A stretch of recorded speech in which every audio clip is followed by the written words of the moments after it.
ಇದು ವಾತ ಮತ್ತು ಕಫದ ರೋಗಗಳಿಗೆ ವಾತದ 80 ಕಫದ 20 ಒಟ್ಟಿನಲ್ಲಿ 100 ರೋಗಗಳನ್ನು ನಿವಾರಣೆ ಮಾಡುವ ದಿವ್ಯ ಔಷಧಿ ಅಂತಲೇ ಹೇಳ್ಬೋದು. ತಲೆ ಭಾರ ಆಗಿರುತ್ತೆ, ತಲೆ ತುಂಬ ನೋವು ಬರ್ತಾ ಇರ್ತದೆ, ಆಮೇಲೆ ಎಲ್ಲ ಮುಖದಲ್ಲಿ ಎಲ್ಲ ಸೈನಸ್ ಕಟ್ಕೊಂಡಿರ್ತದೆ.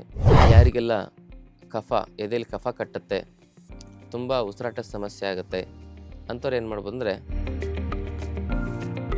ಫ್ಯಾಟಿ ಲಿವರ್ ಇತ್ತೀಚಿನ ದಿನಗಳಲ್ಲಿ ಸರ್ವೇ ಸಾಮಾನ್ಯವಾಗಿದೆ ಅಂಥವ್ರಿಗೆ ಇದರ ಪ್ರಯೋಗ ಮಾಡಿ ನೋಡಿ ಉತ್ತಮ ಪರಿಹಾರವನ್ನು ಕಂಡುಕೊಳ್ಬೋದು.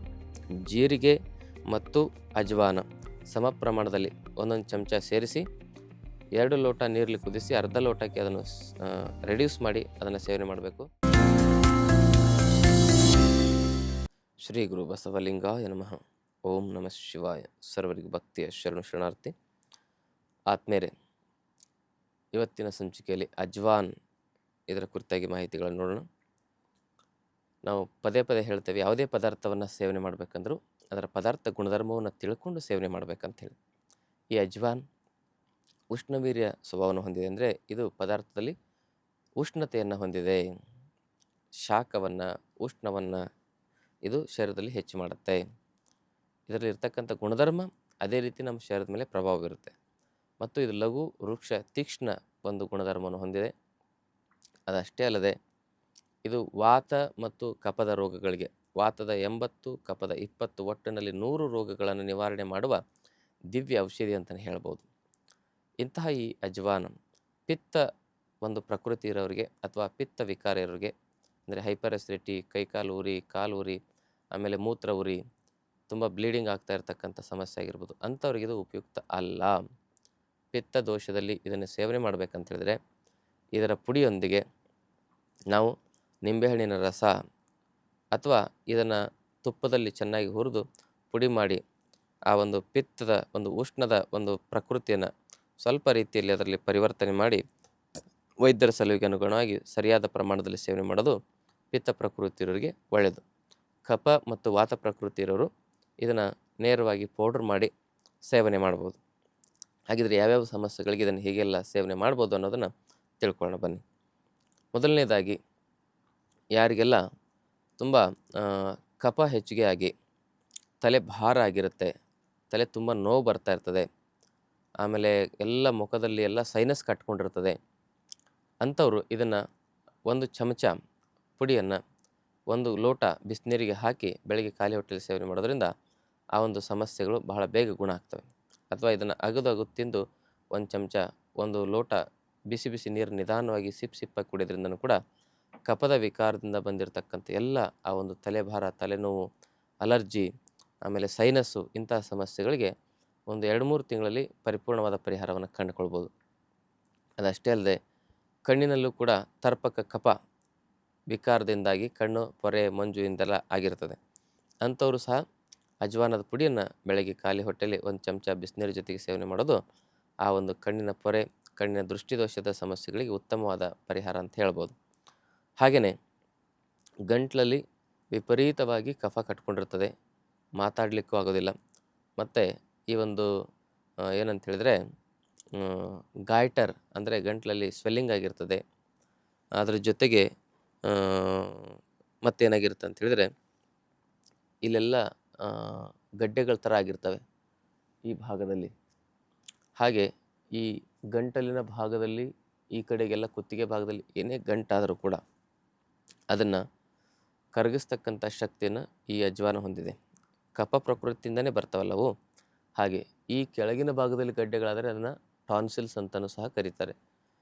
ಆ ಒಂದು ಅಂಥ ಸಮಸ್ಯೆ ಇರೋರು ಅಜ್ವಾನನ್ನು ಬೆಳಗ್ಗೆ 1 ಚಮಚ ಹಸಿ ಶುಂಠಿಯ ರಸದೊಂದಿಗೆ ಸೇವನೆ ಮಾಡೋದ್ರಿಂದ ಅಂಥವೆಲ್ಲ ಸಮಸ್ಯೆಗಳಿಗೂ ಸಹ ನಾವು ಪರಿಹಾರವನ್ನು ಕಂಡುಕೋಬೋದು. ಆಮೇಲೆ ಯಾರಿಗೆಲ್ಲ ಕಫ ಎದೆಯಲ್ಲಿ ಕಫ ಕಟ್ಟುತ್ತೆ, ತುಂಬ ಉಸಿರಾಟದ ಸಮಸ್ಯೆ ಆಗುತ್ತೆ ಅಂಥವ್ರು ಏನು ಮಾಡ್ಬೋದು ಅಂದರೆ 1 ಚಮಚ ಅಜ್ವಾನನ್ನು 2 ಲೋಟ ನೀರಲ್ಲಿ ಕುದಿಸಿ ಅರ್ಧ ಲೋಟಕ್ಕೆ ಇಳಿಸ್ಬೇಕು. ಅದು ಕುದ್ದು ಅರ್ಧ ಲೋಟಕ್ಕೆ ರೆಡ್ಯೂಸ್ ಆದಮೇಲೆ ಅದರಲ್ಲಿ 2 ಚಮಚ ಹಸಿ ಶುಂಠಿಯ ರಸ, 2 ಚಿಟಿಕೆ ಕಾಳು ಮೆಣಸಿನ ಪುಡಿ ಮತ್ತು 1/4 ಚಮಚ ಸೈಂಧವ ಲವಣ, 4 ಚಿಟಿಕೆ ಹಿಪ್ಪಲಿಯ ಪುಡಿಯನ್ನು ಸೇರಿಸಿ ಕುಡಿಯೋದ್ರಿಂದ ಅಸ್ತಮಾ, TB, ನಿಮೋನಿಯಾ, ಆಮೇಲೆ ಅಲರ್ಜಿಟಿಕ್ ಬ್ರೊಂಕೈಟಿಸ್ ಇಂಥವೆಲ್ಲ ಸಮಸ್ಯೆಗಳನ್ನು ನಿವಾರಣೆ ಮಾಡಲಿಕ್ಕೆ ಉತ್ತಮವಾದ ಪರಿಹಾರವಾಗಿ ಇದು ಕೆಲಸ ಮಾಡುತ್ತೆ. ಸಮಸ್ಯೆ ತುಂಬ ವೃದ್ಧಿಯಾಗಿತ್ತು ಅಂತ ಹೇಳಿದ್ರೆ ಆಯುರ್ವೇದ ಔಷಧಿಗಳ ಜೊತೆಗೆ ಈ ಮನೆಮದ್ದನ್ನು ಮಾಡೋದು ಶ್ವಾಸಕೋಶಕ್ಕೆ ಸಂಬಂಧಪಟ್ಟ ಎಲ್ಲ ಸಮಸ್ಯೆಗಳಿಗೂ ಕೂಡ ಇದು ಪರಿಹಾರವನ್ನು ಒದಗಿಸಲಿಕ್ಕೆ ಸಹಾಯ ಮಾಡ್ತದೆ. ಹಾಗೆಯೇ ಯಾರಿಗೆ ಫ್ಯಾಟಿ ಲಿವರ್ ಆಗಿರುತ್ತೆ ಅಂಥವರು ಅಜ್ವಾನವನ್ನು 1 ಚಮಚ 2 ಲೋಟ ನೀರಿನಲ್ಲಿ ಕುದಿಸಿ ಅರ್ಧ ಲೋಟಕ್ಕೆ ಇಳಿಸಿ ಅದರಲ್ಲಿ ಒಂದು ಅರ್ಧ ಚಮಚದಷ್ಟು ಸೈಂಧವ ಲವಣವನ್ನು ಹಾಕಿ ಒಂದು 4ರಿಂದ 6 ಚಮಚದಷ್ಟು ನೆಲನೆಲ್ಲಿಯ ರಸವನ್ನು ಹಾಕಿ ಅಥವಾ ಪುಡಿ ಆದರೆ 1 ಚಮಚ ನೆಲನೆಲ್ಲಿಯ ಪುಡಿಯನ್ನು ಹಾಕಿ ಸೇವನೆ ಮಾಡೋದರಿಂದ ಫ್ಯಾಟಿ ಲಿವರಿನ ಸಮಸ್ಯೆ ಕೇವಲ 1ರಿಂದ 3 ತಿಂಗಳಲ್ಲಿ 100ಕ್ಕೆ 90ರಷ್ಟು ಜನರಲ್ಲಿ ಗುಣ ಆಗುತ್ತೆ. ಅದರಿಂದ ಸುಮಾರು ಸಮಸ್ಯೆಗಳಾಗಿ BP, ಶುಗರ್ ಸ್ಪೈಕ್ ಆಗಿ ತುಂಬ ತೊಂದರೆಗಳಾಗ್ತಾ ಇರ್ತವೆ. ಫ್ಯಾಟಿ ಲಿವರ್ ಇತ್ತೀಚಿನ ದಿನಗಳಲ್ಲಿ ಸರ್ವೇ ಸಾಮಾನ್ಯವಾಗಿದೆ. ಅಂಥವ್ರಿಗೆ ಇದರ ಪ್ರಯೋಗ ಮಾಡಿ ನೋಡಿ ಉತ್ತಮ ಪರಿಹಾರವನ್ನು ಕಂಡುಕೊಳ್ಬೋದು. ಅದಷ್ಟೇ ಅಲ್ಲದೆ ಯಾರಿಗೆಲ್ಲ ಕಿಡ್ನಿ ಸ್ಟೋನ್ ಆಗಿರುತ್ತೆ, ಪಿತ್ತಕೋಶದ ಕಲ್ಲಾಗಿರುತ್ತೆ ಅಂಥವರು ಸಹ ಈ ಅಜ್ವಾನನ್ನು ನಾವು ಕುದಿಸಿ ಅಂದರೆ ಒಂದು 2 ಚಮಚ 2 ಲೋಟ ನೀರಲ್ಲಿ ಕುದಿಸಿ ಅರ್ಧ ಲೋಟಕ್ಕೆ ಇಳಿಸಿ ಸೋಸಿ ಅದರಲ್ಲಿ ಮುಖ್ಯವಾಗಿ ಏನು ಹಾಕಬೇಕಪ್ಪ ಅಂತ ಹೇಳಿದ್ರೆ ಒಂದು ಅರ್ಧ ಚಮಚ ಸೈಂಧವ ಲವಣವನ್ನು ಹಾಕಿ 4 ಚಿಟಿಕೆ ಹಿಂಗನ್ನು ಹಾಕಿ ಅದರಲ್ಲಿ ಒಂದು 2ರಿಂದ 3 ಚಮಚ ನಿಂಬೆಹಣ್ಣಿನ ರಸವನ್ನು ಹಾಕಿ 1 ಚಮಚ ಹಸಿ ಶುಂಠಿಯ ರಸವನ್ನು ಹಾಕಿ ಸೇವನೆ ಮಾಡೋದ್ರಿಂದ ವಾತ ಮತ್ತು ಕಫ ವಿಕಾರದಿಂದಾಗಿರ್ತಕ್ಕಂಥ ಪಿತ್ತಕೋಶದ ಮತ್ತು ಕಿಡ್ನಿ ಕಲ್ಲನ್ನು ಕರಗಿಸ್ಲಿಕ್ಕೆ ಇದು ಉಪಯೋಗವಾಗ್ತದೆ. ಪಿತ್ತ ಪ್ರಕೃತಿ ಇರತಕ್ಕಂಥವ್ರಿಗೆ ಈ ಅಜ್ವಾನ ಏನಂತ ಹೇಳಿದ್ರೆ ಸ್ವಲ್ಪ ಉಷ್ಣ ಆಗ್ಬೋದು. ಅದಕ್ಕಾಗಿ ಈ ಒಂದು ಕಷಾಯವನ್ನು ಸೇವನೆ ಮಾಡಿದ ತಕ್ಷಣ 1 ಎಳನೀರನ್ನು ಸೇವನೆ ಮಾಡೋದ್ರಿಂದ ಪಿತ್ತ ಪ್ರಕೃತಿ ಇರೋರಿಗೂ ಕೂಡ ಕಿಡ್ನಿ ಮತ್ತು ಪಿತ್ತಕೋಶದ ಕಲ್ಲಿನ ಒಂದು ಕರಗಿಸ್ತಕ್ಕಂಥ ಮನೆಮದ್ದಾಗಿದು ಕೆಲಸ ಮಾಡ್ತದೆ. ಅದಷ್ಟೇ ಅಲ್ಲದೆ ಬೊಜ್ಜು ಮತ್ತು ಈ ಒಂದು ಕೊಬ್ಬಿನ ಅಂಶವನ್ನು ಕರಗಿಸ್ತಕ್ಕಂಥ ಶಕ್ತಿಯನ್ನು ಇದು ಹೊಂದಿದೆ. ವೃಕ್ಷ ಮತ್ತು ಲಘು ತೀಕ್ಷ್ಣ ಗುಣಧರ್ಮವನ್ನು ಹೊಂದಿರೋದ್ರಿಂದ ನರನಾಡಿಗಳಲ್ಲಿ ಕಟ್ಟಿರ್ತಕ್ಕಂಥ ಕೊಬ್ಬನ್ನು ಕರಗಿಸ್ಲಿಕ್ಕೆ, ಬೊಜ್ಜನ್ನು ಕರಗಿಸ್ಲಿಕ್ಕೆ, ಎಕ್ಸ್ಟ್ರಾ ಫ್ಯಾಟನ್ನು ಸಂಪೂರ್ಣವಾಗಿ ಕರಗಿಸಿ ಫ್ಯಾಟ್ ಮೆಟಬಲಿಸಮನ್ನು ಅದು ಕ್ರಿಯಾಶೀಲಗೊಳಿಸಲಿಕ್ಕೆ ಉಪಯುಕ್ತವಾಗಿದೆ. ಅಂಥವರೆಲ್ಲ ಹೇಗೆ ಸೇವನೆ ಮಾಡಬೇಕಂದ್ರೆ ಜೀರಿಗೆ ಮತ್ತು ಅಜ್ವಾನ ಸಮ ಪ್ರಮಾಣದಲ್ಲಿ 1 ಚಮಚ ಸೇರಿಸಿ 2 ಲೋಟ ನೀರಲ್ಲಿ ಕುದಿಸಿ ಅರ್ಧ ಲೋಟಕ್ಕೆ ಅದನ್ನು ರೆಡ್ಯೂಸ್ ಮಾಡಿ ಅದನ್ನು ಸೇವನೆ ಮಾಡಬೇಕು. ಯಾರಿಗೆ ಪಿತ್ತ ಪ್ರಕೃತಿ ಇರೋರು ಅಂಥವರು ಈ ಒಂದು ವೆಯ್ಟ್ ಲಾಸ್ಗೆ ಕೊಲೆಸ್ಟ್ರಾಲ್ ಕೊಬ್ಬು ಕರಗಿಸ್ಲಿಕ್ಕೆ ಅಜ್ವಾನ ಮತ್ತು ಅದರ ಜೊತೆಗೆ ಈ ಸೋಂಪು ಕಾಳನ್ನು ಸೇರಿಸ್ಬೋದು ಅಥವಾ ಧನಿಯಾ ಸೇರಿಸಿ ಅದನ್ನು ಸಹ ನಾವು ಕಷಾಯದ ರೂಪದಲ್ಲಿ ಸೇವನೆ ಮಾಡೋದ್ರಿಂದ ಪಿತ್ತ ಪ್ರಕೃತಿ ಇರೋರು ಒಬೆಸಿಟಿಯಿಂದ ಮತ್ತು ಕೊಲೆಸ್ಟ್ರಾಲಿಂದ ಬಳಲ್ತಾ ಇದ್ದರೆ ಅಂಥವ್ರಿಗೂ ಕೂಡ ಉಪಯೋಗ ಆಗ್ತದೆ. ಅದು ಹಾಗೆ ಈ ಒಂದು ಸಮಸ್ಯೆ ಇರೋರು ಮತ್ತು ಜಾಯಿಂಟ್ ಪೇನ್ ಇರೋರು, ಜಾಯಿಂಟ್ ಪೇನ್ ಅಂದರೆ ಮಂಡಿ, ಸೊಂಟ, ಕುತ್ತಿಗೆ ನೋವು, ಇಡೀ ಶರೀರದೆಲ್ಲ ಜಾಯಿಂಟಲ್ಲಿ ತುಂಬ ಶಬ್ದ ಬರ್ತಿರ್ತದೆ, ಕಟ್ಟ ಕಟ್ಟ ಅಂತ ಶಬ್ದ ಬರ್ತದೆ. ಅದೆಲ್ಲ ಜಾಯಿಂಟ್ ಪೇನಿನ ವಾತ ವಿಕಾರದಿಂದ ಬಳಲ್ತಾ ಇರ್ತಕ್ಕಂಥವ್ರು ಇದೇ ಅಜ್ವಾನದ ಕಷಾಯವನ್ನು 1 ಚಮಚ ಹಾಕಿ 2 ಲೋಟ ನೀರಲ್ಲಿ ಕುದಿಸಿ ಅರ್ಧ ಲೋಟಕ್ಕೆ ಇಳಿಸಿ ಸೋಸಿ ಅದರಲ್ಲಿ 4 ಚಮಚದಷ್ಟು ಹಸುವಿನ ತುಪ್ಪವನ್ನು ಹಾಕಿ ನಾವು ಸೇವನೆ ಮಾಡೋದ್ರಿಂದ ವಾತ ವಿಕಾರದಿಂದ ಬರತಕ್ಕಂಥ ಜಾಯಿಂಟ್ ಪೇನ್ಗಳನ್ನು ನಿವಾರಣೆ ಮಾಡಲಿಕ್ಕೆ ಉತ್ತಮವಾದ ಪರಿಹಾರ ಅಂತಲೇ ಹೇಳ್ಬೋದು. ಹಾಗೆಯೇ ಇದು ಮೂತ್ರಲವಾಗಿ ಕೆಲಸ ಮಾಡುತ್ತೆ. ಯಾರಿಗೆಲ್ಲ ಕಫ ವಿಕಾರದಿಂದ ಎಲ್ಲ ಬ್ಲಾಕೇಜ್ ಆಗಿರ್ತವೆ, ವಾತ ಸ್ಟ್ರಕ್ ಆಗಿರುತ್ತೆ ಅಂಥವ್ರಿಗೆ ಮೂತ್ರ ಸರಿಯಾಗಿ ಬರ್ತಾ ಇರೋದಿಲ್ವಲ್ಲ ಅಂಥವರು ಈ ಅಜ್ವಾನದ ಕಷಾಯವನ್ನು ಸೇವನೆ ಮಾಡೋದ್ರಿಂದ ಮೂತ್ರ ಚೆನ್ನಾಗಿ ಸರಾಗವಾಗಿ ಹೋಗ್ತದೆ. ಅಲ್ಲಿರ್ತಕ್ಕಂಥ ಬ್ಲಾಕೇಜಸ್ಗಳು ಕಮ್ಮಿ ಆಗ್ತವೆ. ಈಗ ವಯಸ್ಸಾದ ಮೇಲೆ ವಾತ ವಿಕಾರದಿಂದ ಪ್ರೋಸ್ಟೇಟಲ್ಲಿ ಸ್ವೆಲ್ಲಿಂಗ್ ಆಗಿ ಮೂತ್ರ ತಡೆದು ಬರ್ತದೆ. ಅಂಥವರು ಅಜ್ವಾನದ ಕಷಾಯ ಕುಡಿದು ಉತ್ತಮವಾದ ಅವರಿಗೆ ಪರಿಹಾರವನ್ನು ಒದಗಿಸುತ್ತೆ. ಅದರಲ್ಲಿ ನೆಗ್ಗೆಲು ಮುಳ್ಳನ್ನು ಹಾಕಬೇಕು. 1 ಚಮಚ ನೆಗ್ಗೆಲು ಮುಳ್ಳಿನ ಪುಡಿ, 1 ಚಮಚ ಅಜ್ವಾನದ ಪುಡಿಯನ್ನು 2 ಲೋಟ ನೀರಲ್ಲಿ ಕುದಿಸಿ ಅರ್ಧ ಲೋಟಕ್ಕೆ ಇಳಿಸಿ ಅದನ್ನು ಸೇವನೆ ಮಾಡೋದರಿಂದ ಪ್ರೋಸ್ಟೇಟ್ ಎನ್ಲಾರ್ಜ್ಮೆಂಟಲ್ಲೂ ಸಹ ಇದು ಉಪಯುಕ್ತವಾದ ಒಂದು ಕಾರ್ಯವನ್ನು ಮಾಡ್ತದೆ.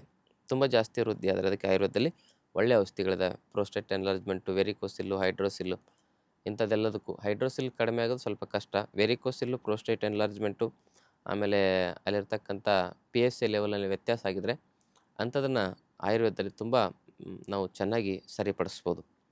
ಹೀಗೆ ಇದು ತೂಕವನ್ನು ಕಡಿಮೆ ಮಾಡಲಿಕ್ಕೆ ಉತ್ತಮ ಪರಿಹಾರ ಅಂತ ಹೇಳಿದೆ. ವಾತ ಮತ್ತು ಕಫದ ಒಂದು ಚರ್ಮದ ಕಾಯಿಲೆಗಳಲ್ಲೂ ಕೂಡ ಇದರ ಕಷಾಯ ಉಪಯುಕ್ತ ಅಂತ ಹೇಳ್ಬೋದು. ಕಣ್ಣಿನ ಆರೋಗ್ಯಕ್ಕೆ ಒಳ್ಳೆಯದು. ಕಣ್ಣಿನಲ್ಲಿ ಕಫ ವಿಕಾರದಿಂದ ಬಂದಿರತಕ್ಕಂಥ ದೃಷ್ಟಿ ದೋಷಗಳನ್ನ ಕಡಿಮೆ ಮಾಡುತ್ತೆ. ಹೀಗೆ ನರನಾಡಿಗಳಲ್ಲಿ ಚೈತನ್ಯ ತುಂಬುತ್ತೆ. ಒಟ್ಟಿನಲ್ಲಿ ಜೀರ್ಣಶಕ್ತಿಯನ್ನು ಹೆಚ್ಚಿಸುತ್ತೆ.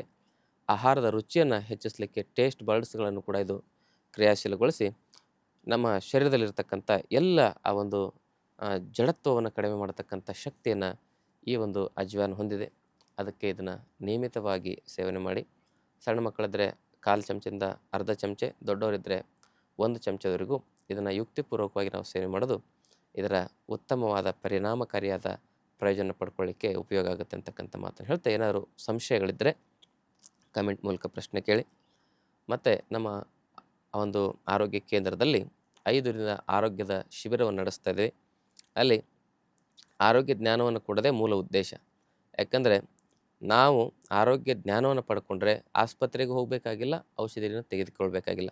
ನಮಗಿರೋ BP, ಶುಗರ್, ಕೊಲೆಸ್ಟ್ರಾಲ್, ಥೈರಾಯ್ಡ್, ಸಂಧಿವಾತ ಇಂಥೆಲ್ಲ ಸಮಸ್ಯೆಗಳನ್ನು ನಾವು ಮನೆಯಲ್ಲೇ ಸರಿಪಡಿಸ್ಕೋಬೋದು.